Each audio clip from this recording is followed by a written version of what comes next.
जय राम जी की। श्री वाल्मीकि रामायण।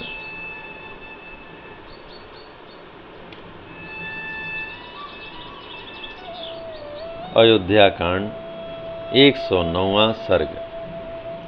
श्री राम के द्वारा जबाली के नास्तिक मत का खंडन करके आस्तिक मत का स्थापन। जबाली का यह वचन सुनकर सत्य पराक्रमी श्री रामचंद्र जी ने अपनी संशय रहित बुद्धि के द्वारा श्रुति सम्मत सद्बुद्धि का आश्रय लेकर कहा, विप्रवर, आपने मेरा प्रिय करने की इच्छा से यहाँ जो बातें कही हैं वह कर्तव्य सी दिखाई देती हैं, किंतु वास्तव में करने योग्य नहीं है। वह पथ्य सी दिखने पर भी वास्तव में अपथ्य हैं। जो पुरुष धर्म अथवा वेद की मर्यादा को त्याग देता है वह पाप कर्म में प्रवृत्त हो जाता है। उसके आचार और विचार दोनों भ्रष्ट हो जाते हैं, इसलिए वह सत्पुरुषों में कभी सम्मान नहीं पाता है। आचार ही यह बताता है कि कौन पुरुष उत्तम कुल में उत्पन्न हुआ है और कौन अधम कुल में, कौन वीर है और कौन व्यर्थ ही अपने को पुरुष मानता है, तथा कौन पवित्र है और कौन अपवित्र। आपने जो आचार बताया है उसे अपनाने वाला पुरुष श्रेष्ठ सा दिखाई देने पर भी वास्तव में अनार्य होगा। बाहर से पवित्र दिखने पर भी भीतर से अपवित्र होगा।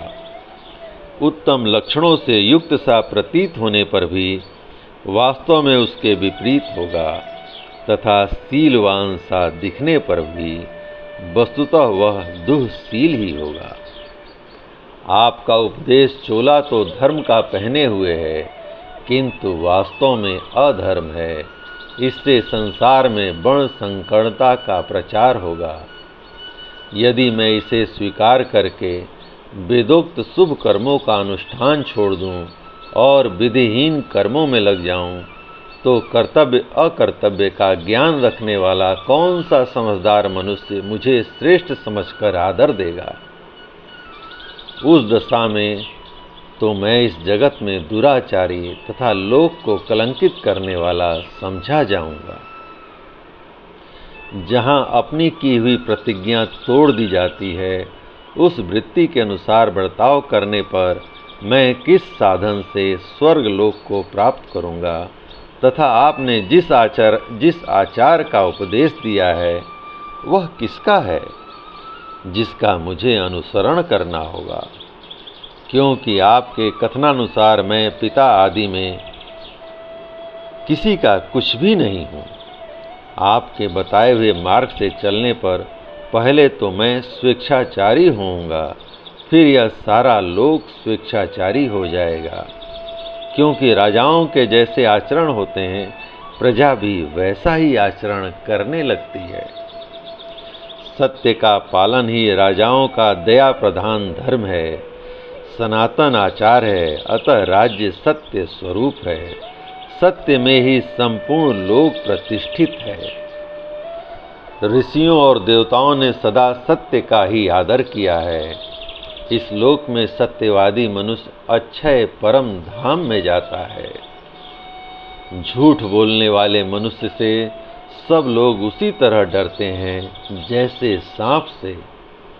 संसार में सत्य ही धर्म की पराकाष्ठा है और वही सबका मूल कहा जाता है। जगत में सत्य ही ईश्वर है।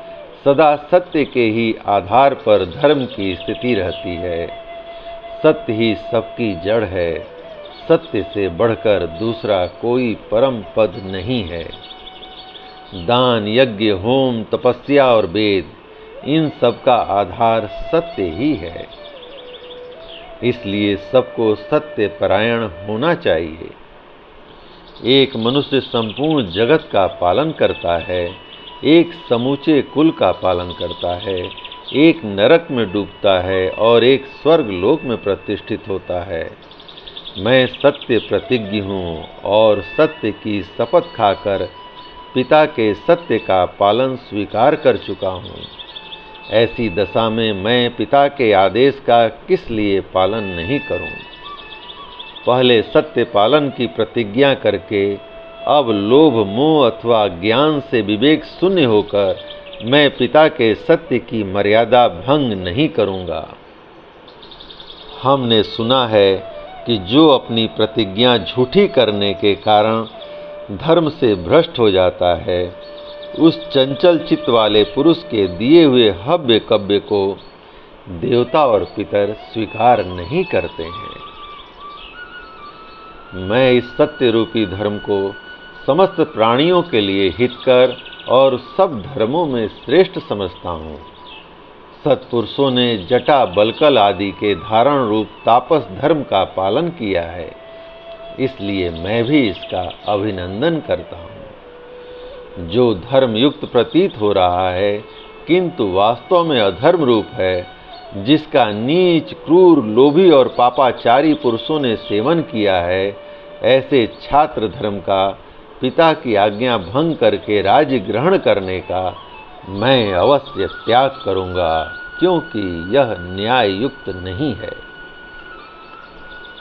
मनुष्य अपने शरीर से जो पाप करता है उसे पहले मन के द्वारा कर्तव्य रूप से चिन्हित करता है, फिर जिह्वा की सहायता से उस अनृत कर्म को वाणी द्वारा दूसरों से कहता है, तत्पश्चात औरों के सहयोग से उसे शरीर द्वारा संपन्न करता है। इस तरह एक ही पातक कायिक, वाचिक और मानसिक भेद से 3 प्रकार का होता है। पृथ्वी, कीर्ति, यश और लक्ष्मी ये सब की सब सत्यवादी पुरुष को पाने की इच्छा रखती हैं और शिष्ट पुरुष सत्य का ही अनुसरण करते हैं। अतः मनुष्य को सदा सत्य का ही सेवन करना चाहिए। आपने उचित सिद्ध करके तर्कपूर्ण वचनों के द्वारा मुझसे जो यह कहा है कि राज्य ग्रहण करने में ही कल्याण है, अतः इसे अवश्य स्वीकार करो। आपका यह आदेश श्रेष्ठ सा प्रतीत होने पर भी सज्जन पुरुषों द्वारा आचरण में लाने योग्य नहीं है, क्योंकि इसे स्वीकार करने से सत्य और न्याय का उल्लंघन होता है। मैं पिताजी के सामने इस तरह वन में रहने की प्रतिज्ञा कर चुका हूँ, अतः उनकी आज्ञा का उल्लंघन करके मैं भरत की बात कैसे मान लूँगा। गुरु के समीप की हुई मेरी वह प्रतिज्ञा अटल है, किसी तरह तोड़ी नहीं जा सकती। उस समय जबकि मैंने प्रतिज्ञा की थी, देवी कैकेयी का हृदय हर्ष से खिल उठा था।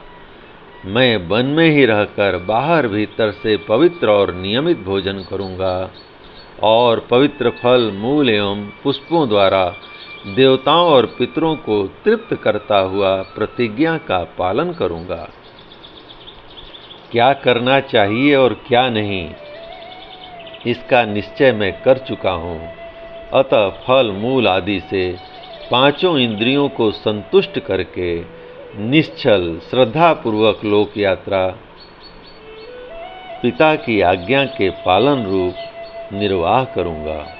इस कर्म भूमि को पाकर जो शुभ कर्म हो उसका अनुष्ठान करना चाहिए, क्योंकि अग्नि, वायु तथा सोम भी कर्मों के ही फल से उन पदों के भागी हुए हैं। देवराज इंद्र 100 यज्ञों का अनुष्ठान करके स्वर्ग लोक को प्राप्त हुए हैं। महर्षियों ने भी उग्र तपस्या करके दिव्य लोकों में स्थान प्राप्त किया है।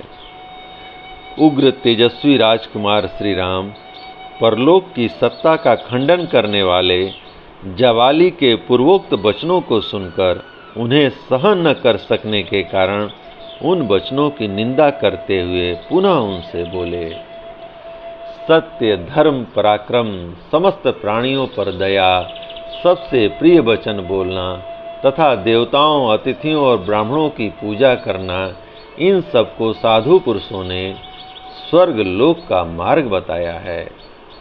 सत्पुरुषों के इस वचन के अनुसार धर्म का स्वरूप जानकर तथा अनुकूल तर्क से उसका यथार्थ निर्णय करके एक निश्चय पर पहुँचे हुए सावधान ब्राह्मण भली भांति धर्माचरण करते हुए उन उत्तम लोकों को प्राप्त करना चाहते हैं।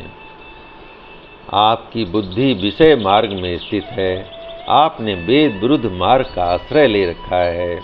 आप घोर नास्तिक और धर्म के रास्ते से कोसों दूर हैं। ऐसी पाखंडमयी बुद्धि के द्वारा अनुचित विचार का प्रचार करने वाले आपको मेरे पिताजी ने जो अपना याजक बना लिया, उनके इस कार्य की मैं निंदा करता हूँ। जैसे चोर दंडनीय होता है, उसी प्रकार वेद विरोधी बुद्ध भी दंडनीय है। तथागत नास्तिक विशेष और नास्तिक चार्वाक को भी यहाँ इसी कोटि में समझना चाहिए। इसलिए प्रजा पर अनुग्रह करने के लिए राजा द्वारा जिस नास्तिक को दंड दिलाया जा सके, उसे तो चोर के समान दंड दिलाया ही जाए, परंतु जो बस के बाहर हो, उस नास्तिक के प्रति विद्वान ब्राह्मण कभी उन्मुख न हो, उससे वार्तालाप तक न करें। आपके सिवा पहले के श्रेष्ठ ब्राह्मणों ने इहलोक और परलोक की फल कामना का परित्याग करके वेदोक्त और धर्म समझाकर सदा ही बहुत से शुभ कर्मों का अनुष्ठान किया है।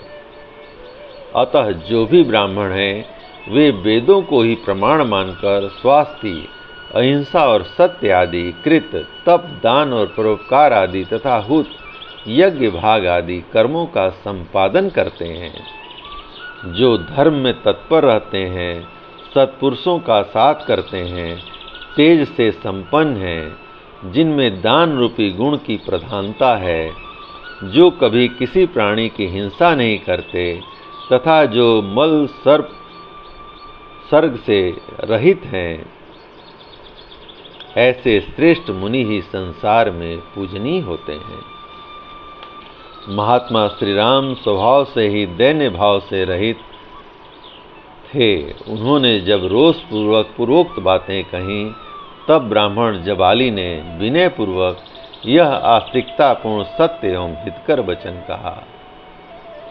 रघुनंदन, न तो मैं नास्तिक हूँ, न नास्तिकों की बात ही करता हूँ। परलोक आदि कुछ भी नहीं है, ऐसा मेरा मत नहीं है। मैं अवसर देखकर फिर आस्तिक हो गया और लौकिक व्यवहार के समय आवश्यकता होने पर पुनः नास्तिक सा हो सकता हूँ। नास्तिकों की सी बातें कर सकता हूँ। इस समय ऐसा अवसर आ गया था जिससे मैंने धीरे धीरे नास्तिकों की सी बातें कह डाली। श्री राम, मैंने जो यह बात कही, इसमें मेरा उद्देश्य यही था कि किसी तरह आपको राजी करके अयोध्या लौटने के लिए तैयार कर सकूं। जय राम जी की। इस प्रकार श्री वाल्मीकि निर्मित आर्ष रामायण आदि काव्य के अयोध्या कांड का 109वां सर्ग प्रभु श्री राम की कृपा से पूर्ण हुआ। जय राम जी की।